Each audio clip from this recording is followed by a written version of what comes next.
to KirstyTV. My guest today, Christine MacDonald, was diagnosed with a skin disease at the tender age of just 14. By 19, she was exotic dancing, and by 21, she had a full-blown drug addiction. 20 years later, with many life lessons learned along the way, she courageously takes ownership of her past and is here to share some of the stories she has learned along the way. Thank you so much for being here today with us. Well, you're welcome. Thank you. It's great to be here. So there's so many different parts to your story. Where do you think it really all began for you?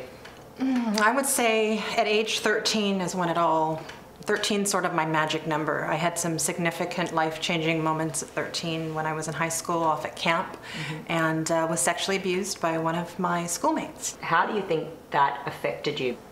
Well, it's interesting because for a while I took it as validation that meant I was pretty because I had suffered so many afflictions with my skin disease that for me, even though he took advantage of me at the time, I thought it meant that I was pretty. So I was just very off with that, and it took a long while to realize that it was rape. Your skin issues started at about 14. Can you explain in layman terms what exactly was happening there? Yes, it's called acne vulgaris, and everyone's familiar with acne as a teenager. Most people, 90% of the world gets it. And hates it. Yeah, but there's 4 stages of it. Stage 1 and stage 2 are the most common. Stage 3, you're going to need to see a dermatologist. Stage 4, you definitely need to see a dermatologist, probably a surgeon afterwards, because what happens with stage 4 is you develop cystic acne all over your face, chest, back, and then some other parts of your body. And I mean, as a 14-year-old girl, how was that impacting you at that age in your life? Oh, I wanted to kill myself. Yeah, I mean, it was like I was the elephant woman. I started skipping school. I started, the drugs and the drinking just escalated because I was in so much pain. Yeah. So, I mean, at this age, obviously, all of it being raped, then having all of these skin issues, how do you feel it changed the course or the direction of your life?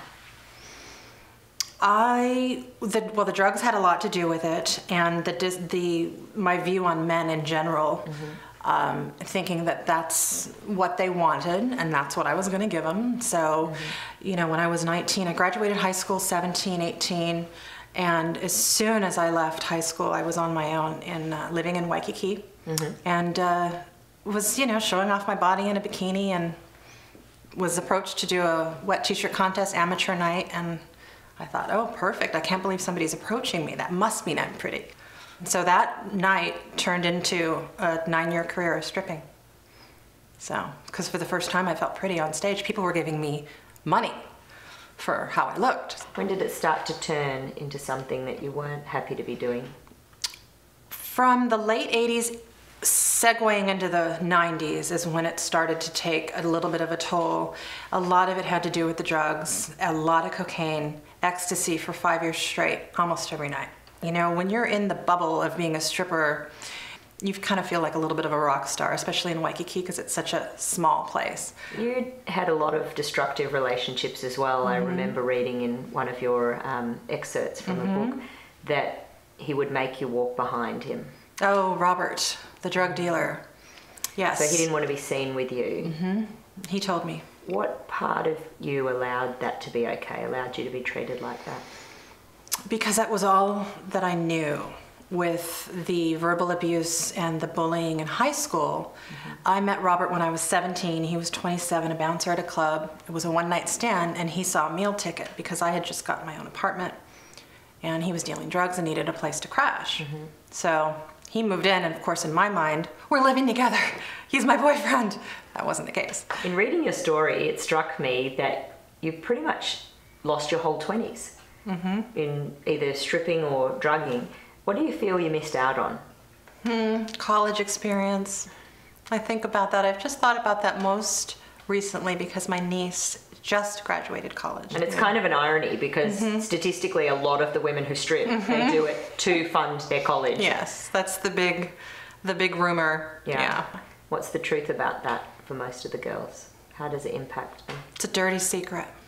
It is a dirty secret. As an adult now, in my 40s, I have my website and I'm very public about my journey, and I want to speak to anyone who's even considering that life, or, you know, I don't judge it, but I'm just thinking there might be another road for you. So there's a lot of young women out there that would be in a similar situation that don't know what healthy, functioning love and relationships are like. How did you start to learn that you deserved more? That's a good question. Believing in myself took getting myself out of the stripping world and getting off the drugs and really doing the dirty work, getting to the nitty-gritty of why I make the choices that I make. And I think part of it comes with age. A lot of it has to do with therapy and just being truthful with who you are. So when did you make the decision that you needed to leave this industry? Well, I talk about that actually in the last chapter in the book that I'm writing, and that actually just got published in an anthology called The Moment. And basically it's a collection of stories that talks about life-changing moments. And that was my life-changing moment. Went to work, completely burnt out, hungover, took out my makeup bag, had my cocktail, sitting in the dressing room, and I just remember hearing all the girls behind me and the clickety-clack of their heels, and I just remember thinking, oh, just be quiet, you know, it was just too much. Just a little buzz of all the women. And I started putting my makeup on, and I looked in the mirror at my eyes, and I just didn't see, it just was just gray. There was no blue, there was no sparkle. It was just dull, tired. And as soon as I connected with that, the dressing room door opened, and a girl, probably 19, brand new, came in, starry eyes, and I just saw myself in her. And I said, oh, I think you're done. I just connected. It was about 10 years. I was done. So I took my stuff, and I walked out. What would you say to your 14-year-old self now? What does she need to hear? Hang in there. Yeah. Hang in there. Does it get better? Yeah. And believe that you're pretty and you're worthy. You know, I had such an off-kiltered idea of what being beautiful was. So what do you say? I mean, in society today, women feel defined by their beauty, and the media, I mean, it's tough. Yeah. What advice do you have for young girls? Don't compare yourself to anybody. I mean, seriously, it's just, it's compared to what? There's no comparison. There's only one you. And make the best of it that you can. And it's so trite to say it's from the inside out, but it really is. Happiness is a byproduct of, beauty is a byproduct of treating yourself well. What have you found out about yourself that you like now that you didn't know was there? That I'm brave to go through what I've gone through and to be honest about it and to live in my truth. I'm proud of myself. What have you had to do to rebuild your self-esteem?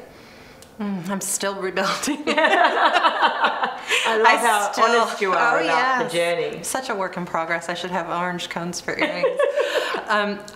It's taken a long time to get where I am, but I feel like I have a long way to go. I mean, it's all, to me, it's in the choices that you make for yourself. And it's, if you choose something that you know is not healthy for you, you know, if I pick a partner that's sort of a bad boy or, you know, something, because I've always been attracted to those, you know, is that really going to help me? No. Will you ever walk behind another man again? No.